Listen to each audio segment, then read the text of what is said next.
name's Hitesh from Happy Offer. Apologies for the slight delay. We had some technical issues with Vivian. Yeah, my fault. I hold my hands up to that. All right. Today, I think we want to talk about why you should treat your customers as you would your friend. Vivian, do you just want to give you a brief introduction and we'll get started? Yeah, my name's Vivian Neal and I'm a digital transformationalist, which sounds very posh, but I work with big companies that are usually bricks and mortar companies to bring them into the 21st century and make sure they don't just bolt on digital wheels. I started life as a content writer, so I have a very good understanding of working with clients and trying to find out what they need to do to make sure that the user experience is top notch. I also work with startups and small businesses to help them as well, and I work with Hitesh too. Right, there we go. Right, thanks, Vivian. So you actually suggested this topic to me, I think with the number of experiences you've had recently. So why did this come to mind? Well, I was checking on the website for an osteopath because obviously spending an awful lot of time on the laptop, I had real neck problems. So as you do, I hit osteopath and the name of my town and up popped the closest osteopath. I thought, fantastic. And on the website, it said, book a session now. We offer you £10 off your first session. And I thought, well, I'm going to book it regardless, would have booked it regardless, but this was a real bonus for me. So I rang up and amazingly, they had a spare appointment that afternoon. And I went in. So I said to them before my treatment began, I said, do you want me to pay now? She said, you can do. She said, that will be £44. I said, sorry? I thought it was £10 off on the first visit. So she said, but you have to ask for it. I said, sorry? She said, no, we don't give it unless you physically come and ask for it. Well, that's like having a friend whose birthday it is, and you've got a birthday card for them. And somebody said, okay, where's my birthday card? So, well, you haven't asked for it, so I'm not going to give it to you. It's just bizarre. And bearing in mind it was actually on the website. I felt it just looked like sharp practice to me, and I just really wasn't very happy. And that's one way of upsetting a brand new customer who hasn't even had a treatment yet. So in that context then, let's say I was this particular business owner and you're actually my friend. Yeah. So do you think in I suppose in this context as we're talking about today, do you think if it was actually a friend, you'd probably be more inclined to tell them about it before they'd even come to that point? Well, actually, I would expect you to say, hi, Vivian, how's your neck? I said, oh, my God, it's been really terrible. I said, well, actually, I just thought I'd give you a call because I know you suffer from neck problems, but we are offering £10 off for da-da-da-da. And I thought it might be of interest to you. And actually, we've just found out a new pain-killing gel. I'll send you a free trial. You know, it's that kind of thing that says, oh, thank you for thinking of me. Thank you for making me feel as if I'm important. I mean, you could end up being incredibly cynical and saying, well, is this the future that we're going to be managed and caressed, but actually all anybody wants is our money? Yes, I suppose that is the case. But if it's done subtly, if it's done well, and if it's done with the customer actually at the center of everything, then I do believe that it will make a real difference to how people interact with clients. And bearing in mind that as customers, we have so much choice. If I didn't like this osteopath, I just type in on the website what I want, and I'll go somewhere else. I suppose as a new customer to this particular osteopath, I suppose you're not a friend at that point, if you get where I'm coming from.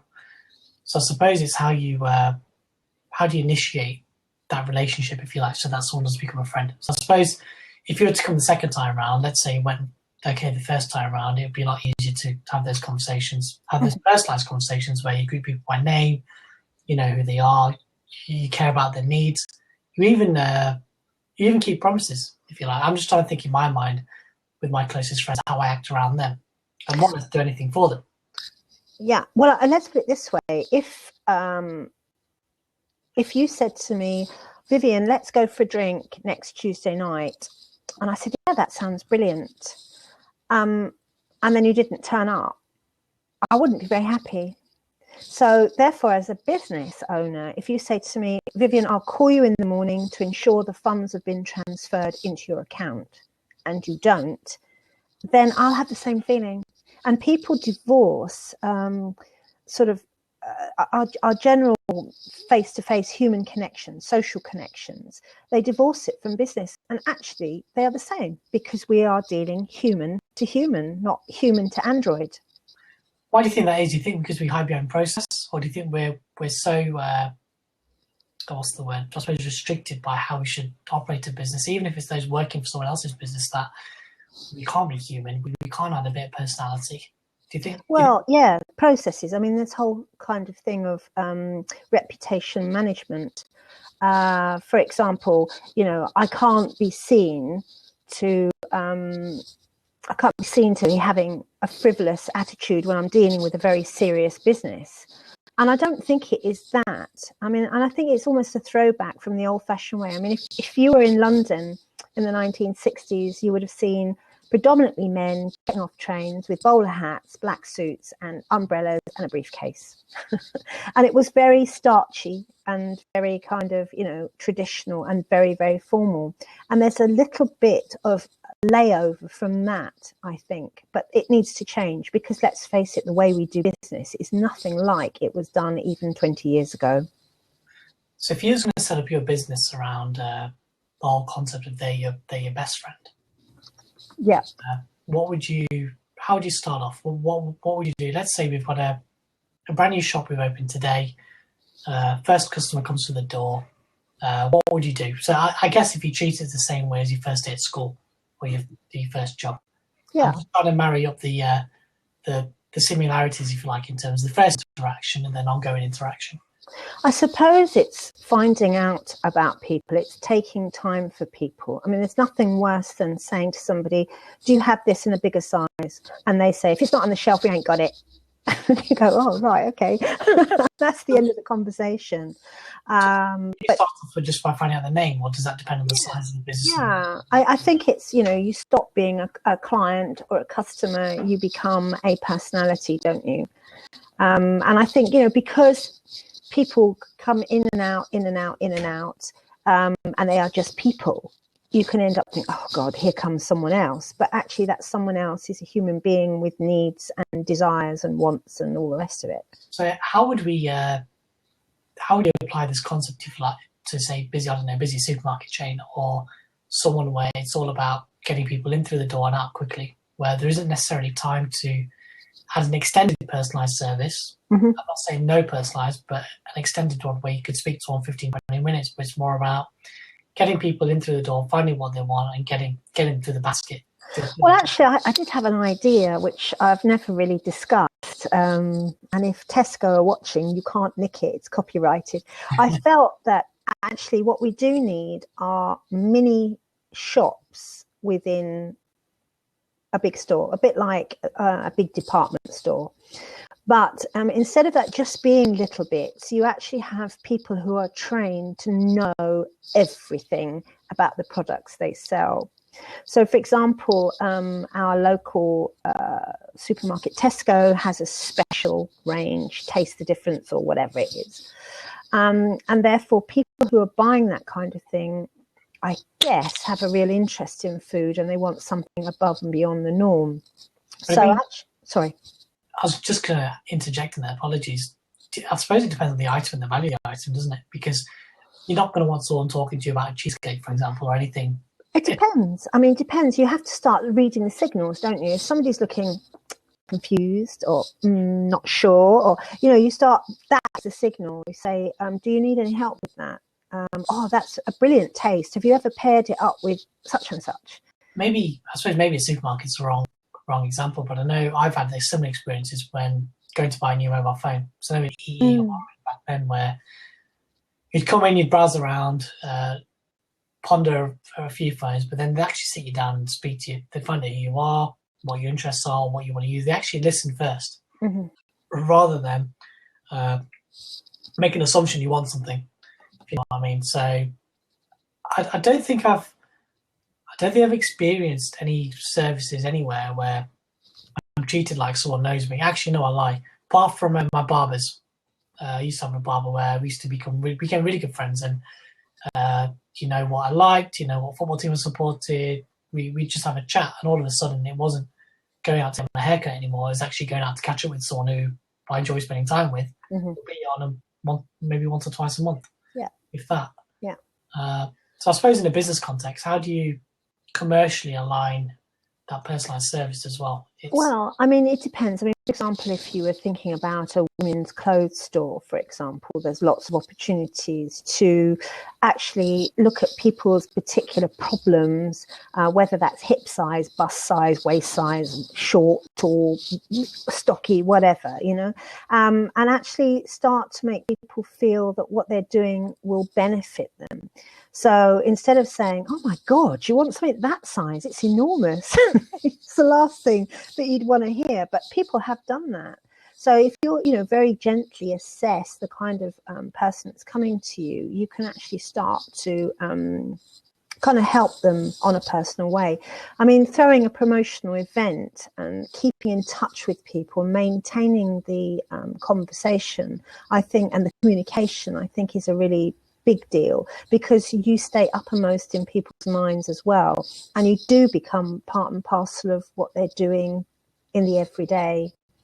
I think you're right, but there comes a point where, like, me and you've been pretty good friends for a few years, and we've had some difficult conversations, and we've been honest with each other. Mm-hmm. I suppose you can't really do that with customers, because where do you draw the line without offending them? Because we've known each other for 3 to 4 years, haven't we? And I think it's, if you've met someone once or twice, how do you know you're not stepping over the line, if you like? Mm-hmm.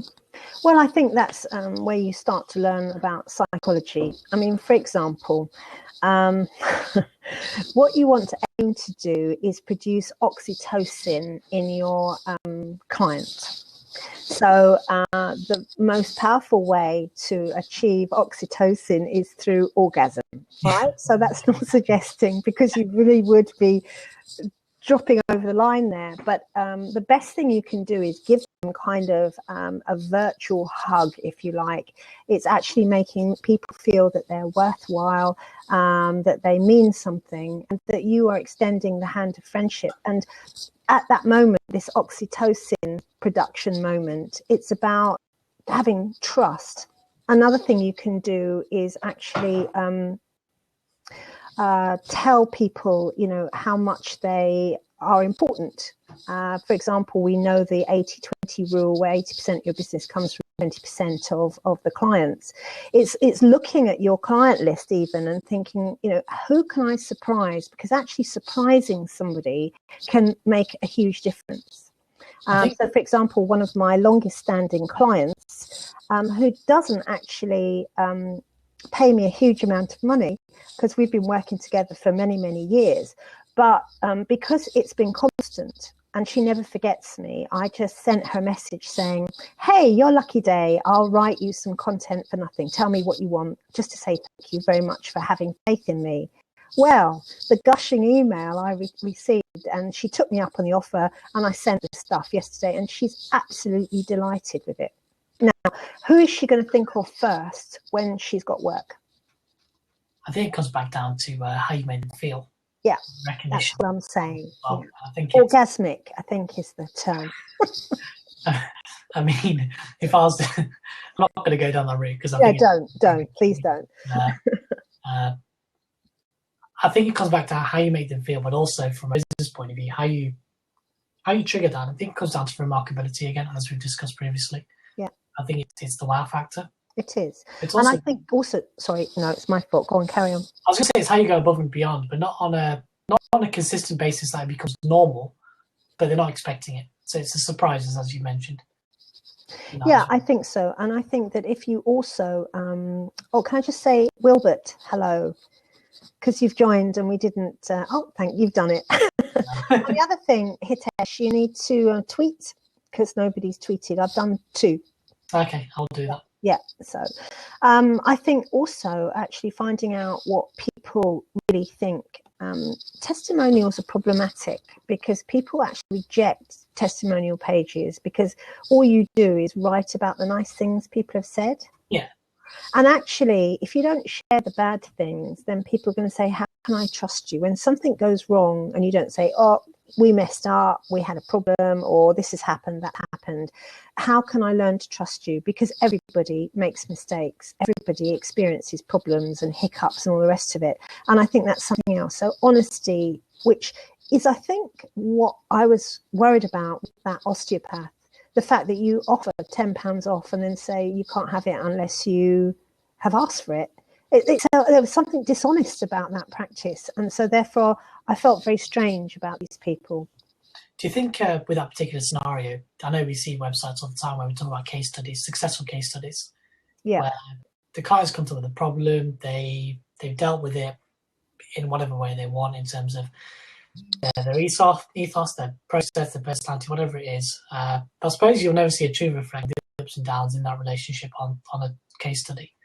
Do you think with the whole honesty and being human approach, do you think from a testimonial point of view, people would like to see that? Do you think people want to see the integrity of a business, or do you think it's that'll air a doubt, if you like, in people's minds? I think, well, there is a problem, really. It's interesting. I've worked on a freelance platform where you get 100%, and if you lash up, you go down percentage and percentage. And I've been 99% forever. And I think it's a good thing, because if it was 100%, it wouldn't look natural somehow. So although it upsets me that it's not 100%, I think in terms of my client awareness, 99% is a good thing. And it's pretty good, let's face it. So I suppose in terms of going back to treating customers as your friend, I mean, do you feel you should have to ask for a testimonial? Or do you think if you treated someone as they are your friend, they'd just do it once they have the opportunity to do so? I think if somebody's really impressed, then they will automatically go, oh, well, guess what's happened today? I think we naturally do. And what's interesting is we do want to share good things. And especially if that person is an influencer who may not have a particularly wide circle of social media acolytes, but people actually listen to what they say, they can have a huge impact. I mean, everyone's got influence on their close friends and family. Absolutely. It's not about mass numbers, it's about quality, isn't it? Yeah, and everybody wants to be recommended by other people. So, I think that your customer service has got to be exemplary. I think you've got to have it as part of your culture and your philosophy. It's not an add-on. I think everyone should believe it. And that's actually quite difficult to create in a way, unless your staff really believe that you really believe what your philosophy actually is of being trusting, being open and serving customers. I think it comes down to your company values and what you stand for, I guess. And I think and too much of that is just very kind of, oh, let's write a mission statement. The mission statement should be what you truly believe. And I think as a small business owner, I mean, when you look at mission statements and values and things, I think people probably think, well, we're not going to be a big company. Why do I need to do it? And I think sometimes when I used to work at Asda, and their values were actually on the wall, on their main foyer walls, and everywhere you lived and breathed them. Yeah. Reminded on a regular basis now. Yeah. Even when you go to the stores, the people are recruited for the attitude, and the Asda is a very people-oriented company. They go above and beyond. They listen to your customers, but those values are drilled in everything you do, and they actually look for that in people. Not anyone can do a good job, but being human and doing a good job or listening, I think goes a long way. I suppose it's thinking that your job really matters and that you are at the sharp end. Whatever the C-suite talks about, or whatever the boss thinks, if the people delivering the service at the sharp end don't believe in it, then that's where it's all going to fall down, basically. So if I was to say to you, Vivian, I'd like to set up a strategy based on making our customers as our best friend, what would you what would be the, say, top 3 to 5 I suppose, values or even day-to-day things we need to instill that? Yeah, I think the first thing is that you have to communicate on every level. From the very first time they hit your website or they walk into your shop, you have to communicate. You've got to make them feel special. I think How do you do that on a website? How do you do that on the website? Well, you know, if you've got a CRM, that's going to give you an indication. For example, if somebody's abandoned a trolley, you might want to contact them and say, you know, sorry to hear that you had a hiccup. We'd like to offer you 10% discount if you'd like to follow through.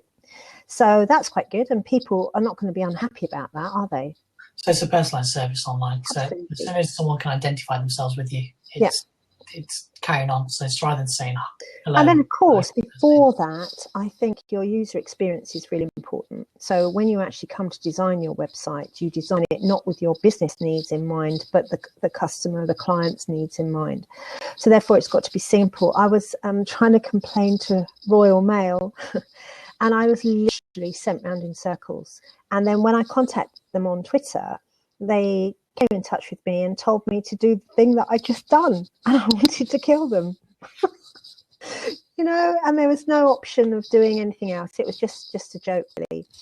So that's the first thing. I think the other thing that's important if you're dealing online is social listening. For example, I've just undertaken a caffeine-free regime. Help me, save me. But anyway, I've done it. And I was complaining to some friends on Twitter about how gross herbal teas are.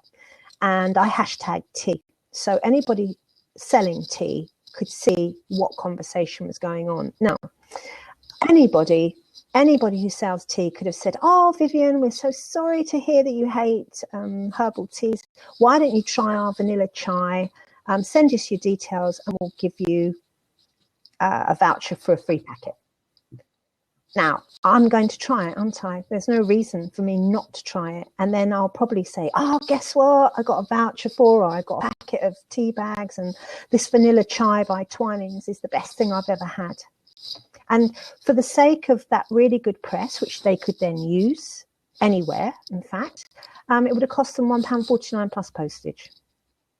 So you think about what you would spend on marketing, it's a nothing really. And actually listening to what people are saying about your competitors, about your industry, about your niche, I think is really, really important.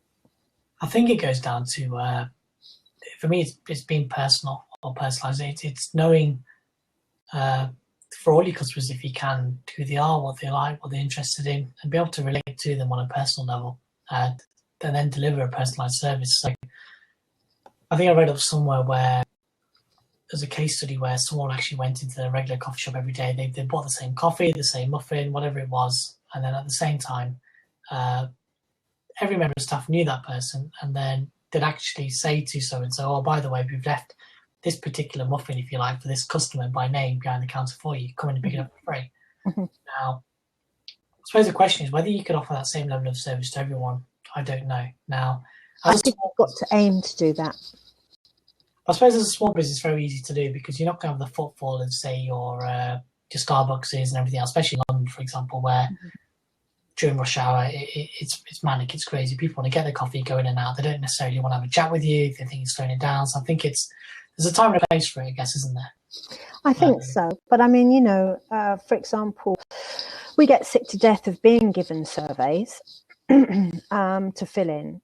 But I think there's got to be some incentive for these surveys. So, for example, if Asda offered me a free shop, that would be a good incentive to give them my opinions. And so I think you've got to tailor your approach and not always use the same thing. I suppose the way I look at, say, giving away freebies, for example, being remarkable. I think for me, it's people need to change their belief systems in terms of if you give something away for free, although you may have lost a sale, it's no different to spending X amount of money on marketing or an incentive, if you like. And I think if you take that example of giving away a free shop, think what that would mean in terms of people telling their friends and family about it. They then want to know how they got that free shop. So effectively, you're turning into a bit of a game, aren't you, really? And people become interested, and it's something out of the extraordinary, isn't it, really? Yeah. But it's also that personalized service as well. I think it comes back to what we said earlier about recognition. If you know someone who comes in on a regular basis, whether it's weekly, daily, whatever, just going a long way and thanking them means a lot. Yeah, and I think you've also got the opportunity to upsell. I mean, when you start creating that kind of relationship, if somebody's coming in always for a hot chocolate and a lemon muffin, then you could say, we know how much you love lemon muffins, but we really love blueberry muffins, and we thought you'd like to try one. So you might even bake a small one or get hold of a small one and say, right, there you are, have that on us. And, you know, it could work.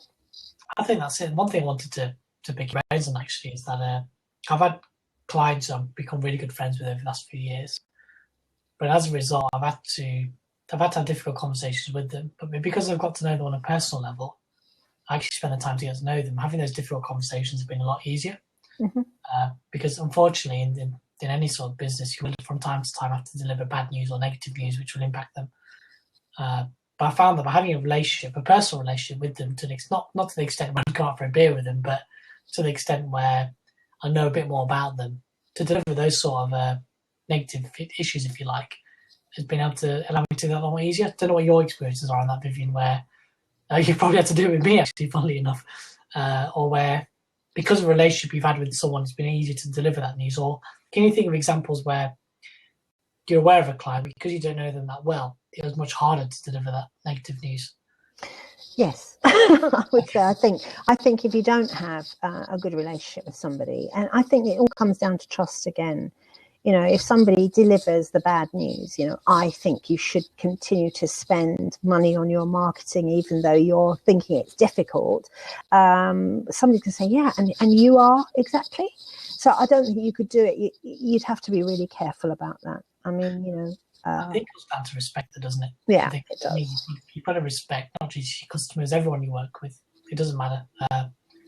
You don't necessarily know more than them. They're coming to you because they respect you and they want to work with you. I think providing you respect everyone you work with and your customers, I think that goes a long way. Yeah, I think it's the little details. The last time we spoke, it's making sure that if you package something, if you like, with love. You know, I think that if you run a hairdresser's, to make sure that you start stocking the kind of things that you know, because you've talked to your customers, they would like to be able to buy from you. We're talking about how pubs in the UK are collapsing and they're now becoming sort of destinations to buy food and things, and it's diversifying and serving your customers. And depending where you are, who your customers are, you know, form a relationship with them and then see what they really want and then offer it. And I think that is the best thing that we need to suggest to people and recommend. And that's it. And then cross-selling doesn't become about selling anymore. All of a sudden it becomes about informing them. Oh, we've got this on today, would you be interested? And it doesn't have to feel as forced or trying to ram it down their neck because they need to, because you want them to buy it right now. Yeah. Okay. I mean, the only other final thing I had on my list was, I suppose if someone was your friend, you're very inclined to keep promises with them. So I think that was me, by the way. No, I just saw that. That's fine. No, it's funny. I think we've run up, but that was the only thing. Just one final thing, actually, in terms of keeping promises. I suppose as a business owner, you've got to do that even more so, even if they were your friends or not, I guess. Well, yeah, let's face it. If you promise something and that's the first thing you do, and then you don't follow through, then the relationship is ruined. And why would you do that when somebody has travelled from the other side of the Milky Way to kind of have found you on the internet or has found you on the high street? Yeah. Why would you do that? Okay. Vivian's just texted me to let me know she's got to head off. I've opened up to see if anyone wants to join us to discuss this further. If not, I think we'll be on in a few weeks' time, Vivian. I need to. A couple of weeks, I think. Okay. All right, then. Thanks, everybody. Take care. Take care, Vivian. Bye. Bye. If anyone would like to join on the call, Terry, if you'd like to jump in, if you'd like to have a chat. If not, thank you for your time, and I'll see you next time.